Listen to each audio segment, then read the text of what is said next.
अगर विरोध में हमारे खड़े हो तो फिर मजबूती के साथ खड़े हो। अच्छा, क्या निखात राज ने छोटे भाई की बात नहीं मानी? कोई ऐसा प्रमाण है कि नहीं मानी? मेरे पास है कि मानी है। जैसे आइए, वहीं कहीं जाना थोड़ी है, पूरा चरित्र पढ़ लो, उत्तर वहीं पर है, कहीं जाने नहीं है।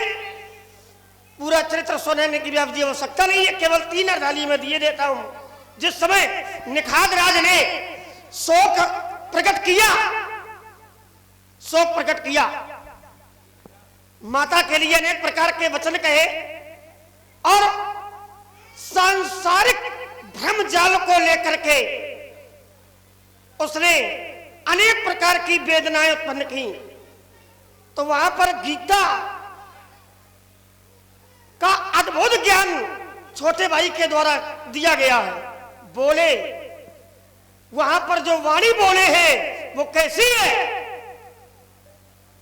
वो भक्ति से युक्त है, ज्ञान विराग ज्ञान से परिपूर्ण है और वैराग से लिप्त है। अब कहा क्या गया है? जिस समय निखात राज ने दुख प्रकट किया तो छोटे भाई ने समझाया, ये संसार है, संसार का नियम ये है कि जो व्यक्ति जैसे कर्म करेगा वैसा ही परिणाम मिलेगा, पर ये संसार से अलग है। ये कौन है? तो उन्होंने बताया कि ये तो साक्षात ब्रह्म है, राम ब्रह्म परमारथ रूपा, अविगत अलक अनादि अनूपा, सकल विकार रहित गत भेदा, कई नित नेत निरूपई वेदा। ये काहे के लिए आए हैं? तो बोले, भगत भूमि भूसुर सुरभ और सुरहत लाग कृपाल, करत चरित धारी मनुज तनु और सुनत मिटई जग जाल। और छोटे भाई ने कहा, ऐसा मानकर सखा समुझ अस पर हर मोहू और सीय रघुवीर चरण रति। और जिस समय ये कहा तो महाराज निखात राज पूरे परिवार के सहित भ्रम और वेदना को छोड़ करके श्री राम जी के चरणों में समर्पित हो गया है। तो ऐसा नहीं है कि बात नहीं मानी, बात मानी। क्यों? क्योंकि बात मानने योग्य थी, इसलिए बात मानी गई।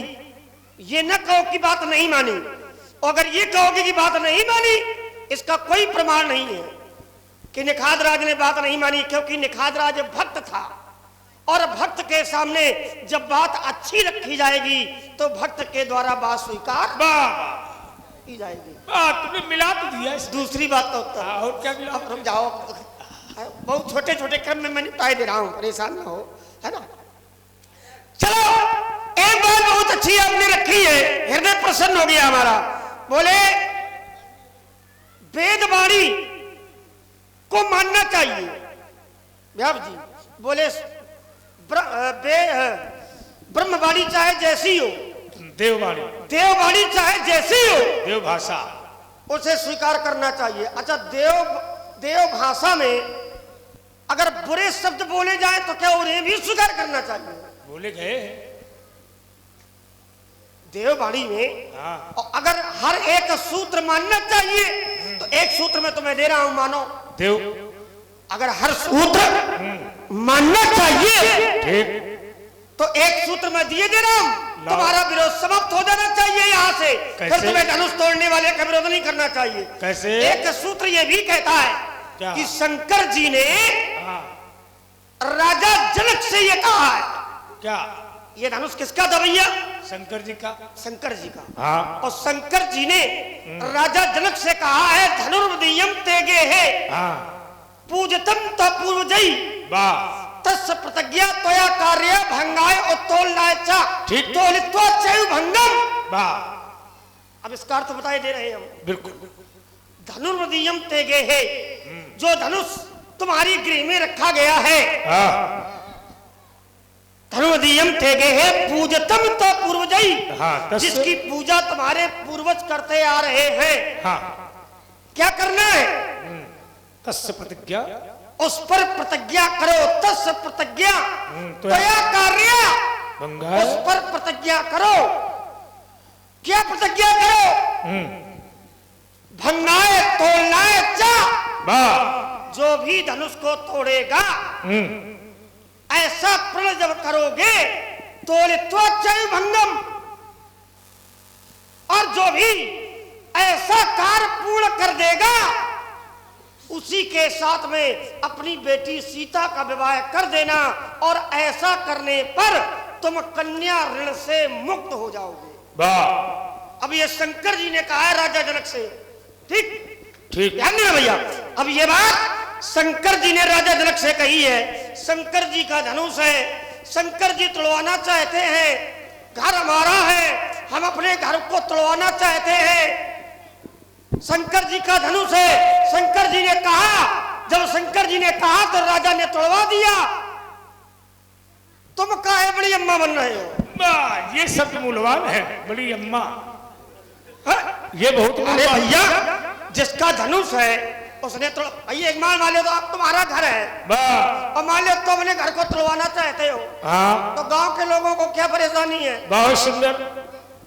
तो शंकर जी का धनुष है। हाँ। शंकर जी ने कहा हाँ। तो राजा जनक ने तोड़वा दिया।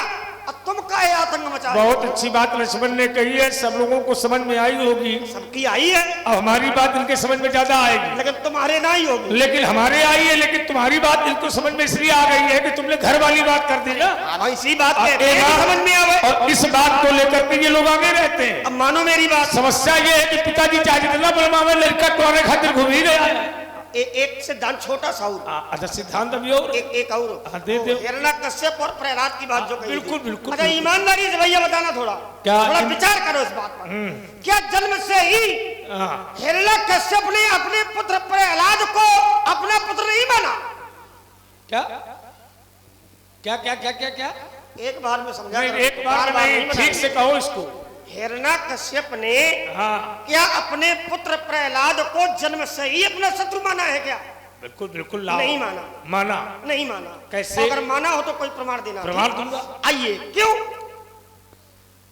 अगर जन्म से ही शत्रु माना होता हाँ, तो फिर संस्कार हिरण्यकश्यप ने महाराज प्रहलाद के न करवाए होते। हाँ, विद्या अध्ययन करने के लिए गुरुकुल में न भेजा होता। ठीक। और जब गुरुकुल में जाकर के अखंड ज्ञान गुरुदेव भगवान के द्वारा महाराज प्रहलाद को दिया गया कि संसार में केवल एक ही शक्ति सत्य है और वो है परम पिता परमात्मा। और जब अनुपम ज्ञान, जब विशेष ज्ञान गुरुदेव भगवान के द्वारा महाराज प्रहलाद को दिया गया तो महाराज उत्कंठा भगवान को प्राप्त करने की हो गई, और जो श्रद्धा है वो भगवान विष्णु से जुड़ गई। लेकिन हिरण्यकश्यप के हृदय में था अहंकार, वो अपने आप को ही भगवान मानता था। बिल्कुल। और जितनी भी प्रजा थी उनसे ये कहता था कि मेरा जो पद है वो भगवान के बराबरी का है, मुझे ही भगवान मानो, दूसरा तुम्हारा कोई भगवान नहीं है। और यही बात वही बात ये प्रहलाद से भी कहता था कि अगर तुमने मेरी बात नहीं मानी तो मैं तुम्हें मृत्युदंड दूंगा। देखो, विरोध कहां से प्रारंभ हुआ? जन्म से विरोध नहीं है, जन्म से तो पालन पोषण किया है पति पत्नी दोनों ने मिलकर के। और माता की बात हिरण्यकश्यप, पत्नी की बात हिरण्यकश्यप ने भी मानी है। संस्कार किए, जनेऊ संस्कार किया, नामक संस्कार किया, नामकरण संस्कार आदि आदि, नंदी मुख श्राद्ध भी हुआ।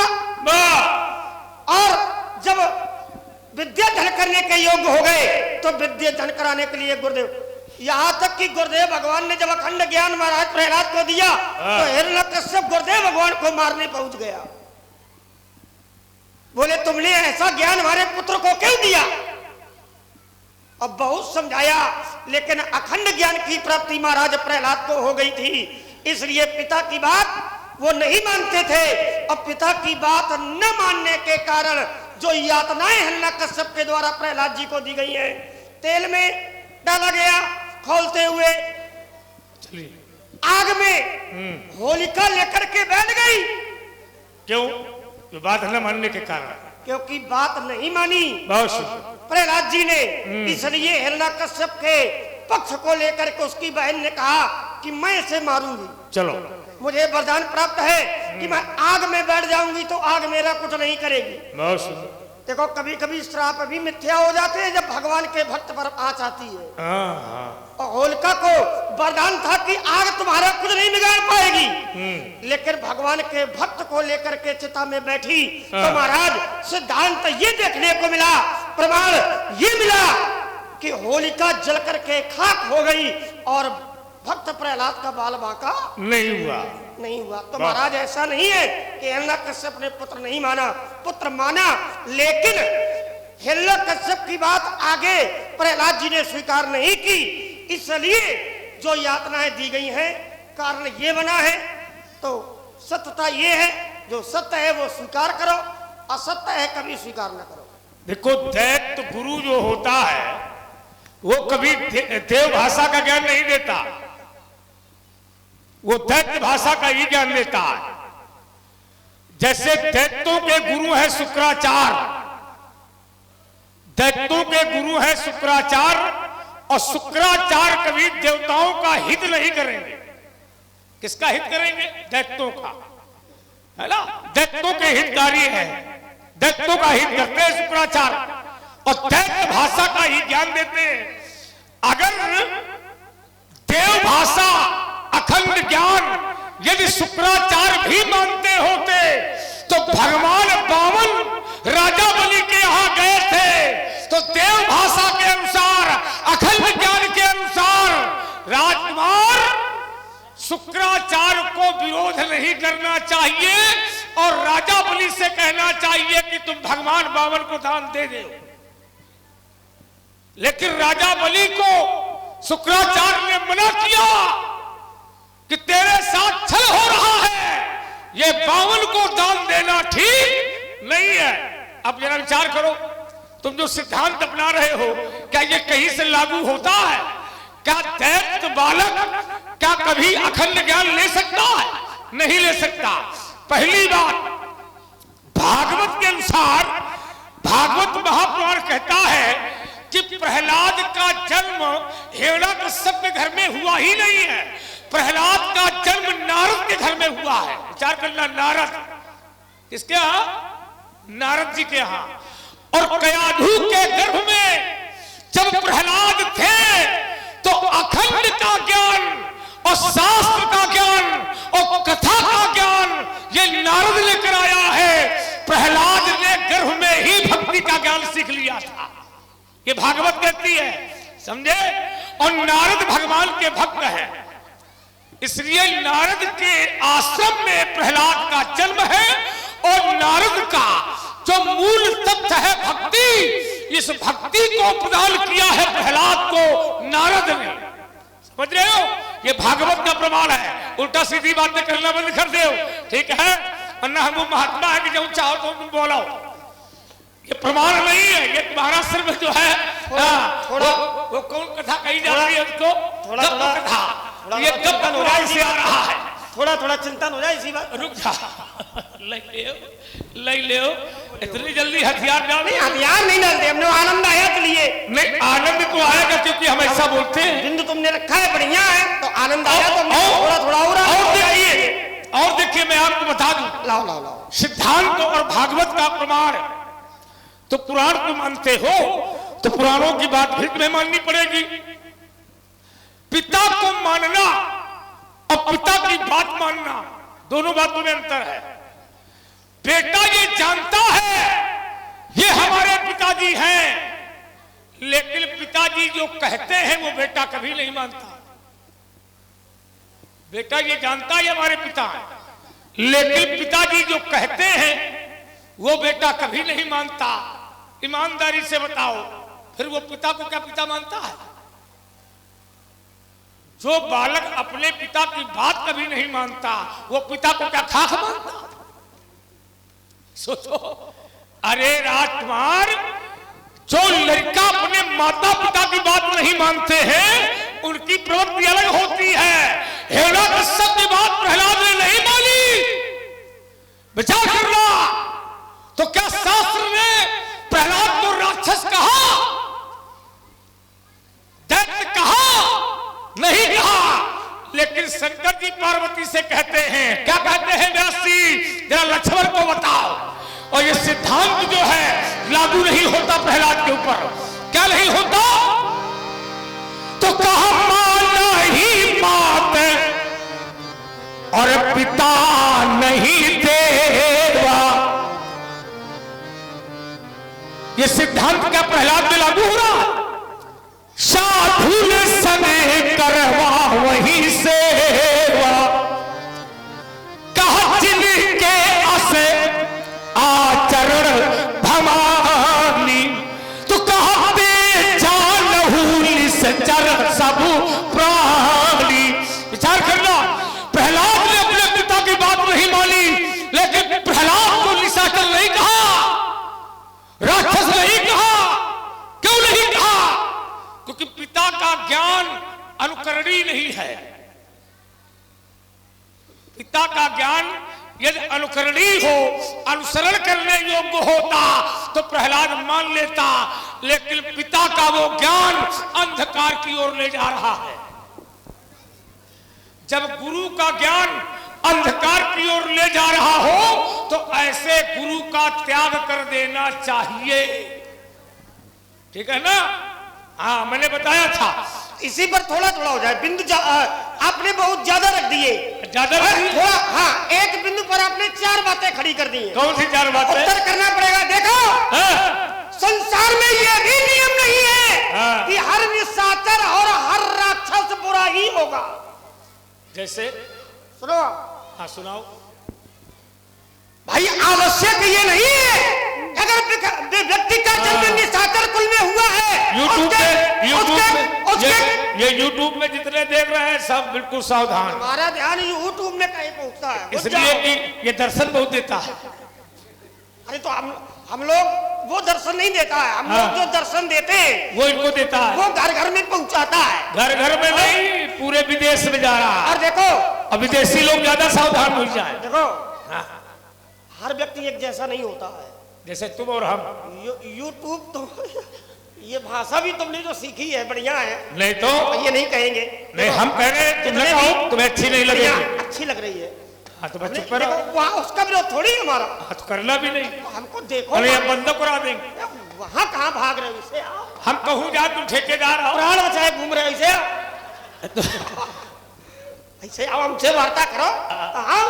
अरे बताओ लोग। देखो, हर व्यक्ति संसार में एक जैसा नहीं होता। यही चर्चा चल रही है। तो यूट्यूब वाले बहुत हैं, है ना, यंत्र वाले बहुत हैं, पर ये जो यंत्र चल रहा है ये मेहनती है। ये हमारे शिवपाल भैया का है। और क्या नाम है? हाँ, शिवपाल भैया। इनका नाम रामपाल रख दो भला। नहीं, काहे रख दो? लक्षण। अरे जब शिवपाल है तो रामपाल तो वही है। देख लो, शिवपाल है तो रामपाल। कैसा मतलब है? कहने का मतलब जो भगवान शंकर का भक्त है वो राम जी का भक्त है। ये कोई आवश्यक नहीं है। ये अब हमको देख लो, न बनने विषय अलग हो गया। लेकिन लक्षण यही है। जो शंकर जी का भक्त है वो राम जी का, राम भगत के लक्षण है। हूँ। तुम बताओ ईमानदारी से, तुम राम के भक्त हो कि शंकर के? सुन लो, तुम जो है भाग छलांग बहुत जल्दी लगाते हो। वही आओ, इतनी जल्दी थोड़ी छोड़ देंगे हम लोग। जाओ भी। तो कहने का तात्पर्य ये है क्या? कि इनके द्वारा कभी गलत कोई प्रस्ताव पारित नहीं किया जाता है। जो अच्छी बात होगी वो सब चेला है तो परेशान। चेला तो तुम्हारे समय है। और जो ये गलत बोल रहा को तो हटा दे। चेला समय है तुम्हारे। न माने तो फिर लगा दे। धन है तुम लाओ, परिक्रमा लगा ले तुम्हारे चेलन के। हाँ, जितने चेला हैं सब। तुम कहना क्या चाहते हो? आओ चलो, अब अपनी बात पर आओ। बात वहां की आई थी तो हमने कहा थोड़ा ये आवश्यक नहीं है कि निशाचर कुल में जन्म लेने वाला हर व्यक्ति बुरा ही होगा, उसके कर्म बुरे ही होंगे। आइए मानस से मैं 2 बातें जोड़ता हूं। कैसे? जैसे रावण और रावण का भाई विभीषण